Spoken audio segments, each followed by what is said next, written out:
Jeepers Creepers 3, written and directed by Victor Salva, is the 2017 sequel to the Jeepers Creepers franchise. Now this movie has a few familiar faces in it. We have, I think his name is Sergeant Tubbs from Jeepers Creepers 1 and possibly 2 as well, need to double check that. And we've got Gina Phillips is back again as Trish. As well as those characters, we've also got a few introductory characters as well, like Stan Shaw's character Danny.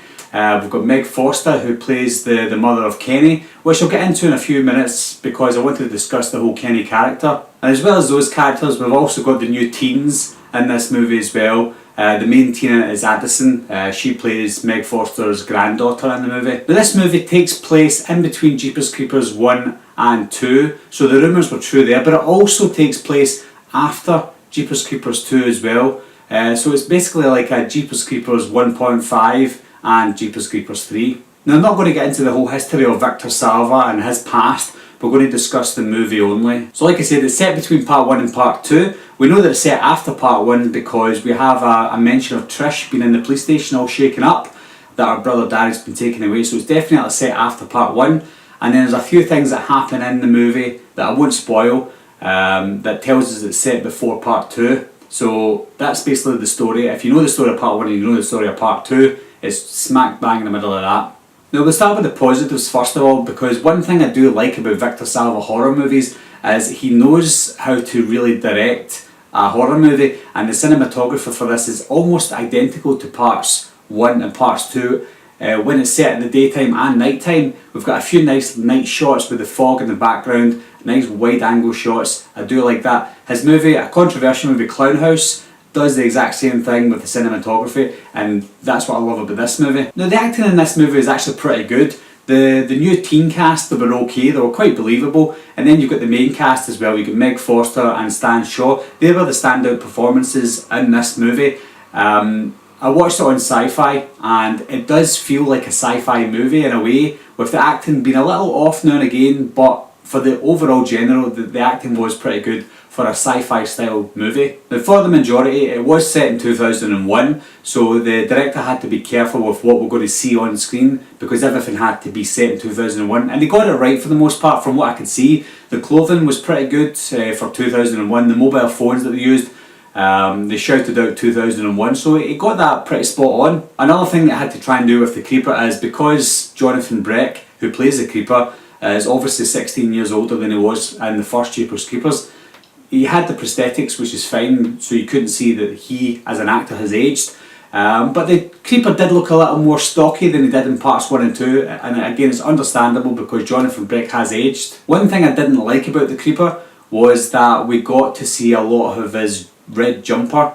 I don't think we saw that in part 1 or 2, or if we did it was very subtle, but it was very red and vibrant in this movie. It kind of put you off him being like a kind of dark, sinister creeper that you don't see much of, because you didn't see much of him in parts 1 until the very end. You see him more in part 2, but in part 3 you see a hell of a lot more. Now I did hear that the movie had a budget of about $2 million, and if that was correct, then I would say that they used the $2 million pretty well. The CGI in the movie was sometimes off. There was an explosion on the road, you could tell that it was very cheaply done, but for the most part, especially with the Creeper, they kind of seemed to have spent all the money on the effects of the Creeper when they had to use CGI, and it was pretty good, especially with the wings.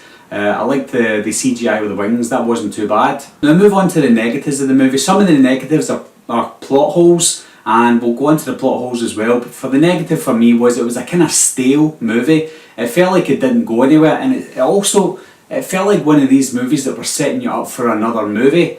I know it was basically Jeepers Creepers 1.5, but at least do something in the movie, because almost nothing happened. We seen things happening all the way throughout the movie, but they didn't have a purpose. All it was telling us as a viewer was, this is the Creeper.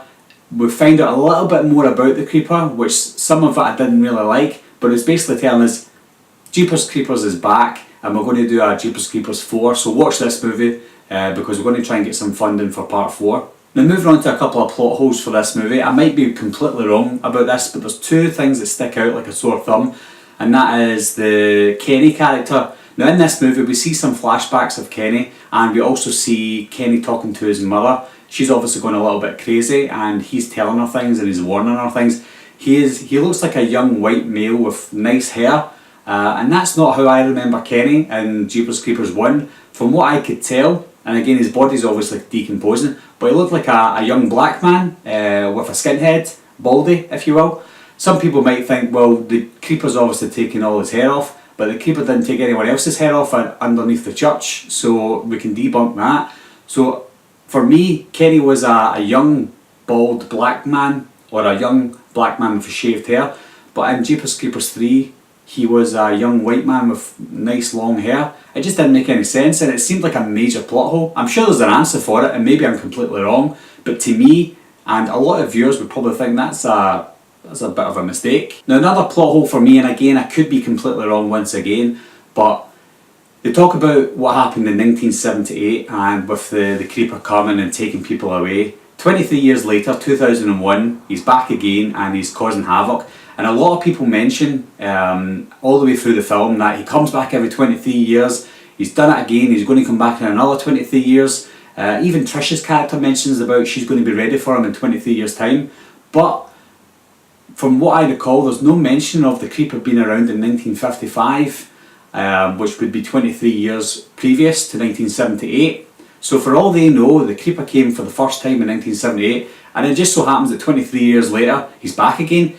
Who's to say that he's not going to come back in 5 years' time or 10 years' time? Are they just assuming that because he came 23 years after 1978, he's going to do the same again? It's not like a 23 years exact ritual. And again, it's like I said, it could be, I could be completely wrong. Maybe they did mention that he comes every 23 years, but if they didn't mention that, then I would say that was a bit of a plot hole. What is the point in them thinking that he's going to come back 23 years later? For me, with the Creeper, I was a little bit frustrated with the movie because at times I didn't want to see him as much as I did, but I also wanted to see him more when I didn't see him, because he was the best thing about the movie.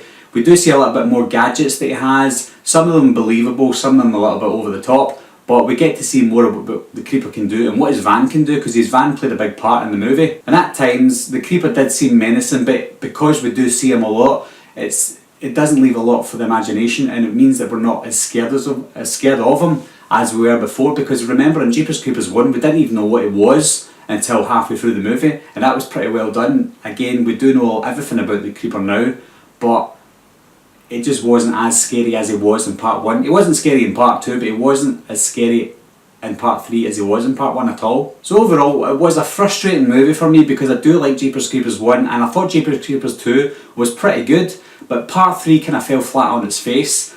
I will watch the movie again because it is a watchable movie, but it seemed quite cheap. Understandably it was cheap, but it seemed like a cheap movie. It seemed like it was rushed as well, and again, that could be all down to the production, and again, we won't go into the production of the movie. So with all that being said, guys, I'm going to give Jeepers Creepers 3 a C. So there's my review of Jeepers Creepers 3, guys. Let me know what you think down below. You can catch it on Sci-Fi again tonight. It was on Saturday and Sunday on the Sci-Fi channel. Make sure you check it out. If not, it's out in Blu-ray in the US at the end of December, and out in the UK in January as well, I believe.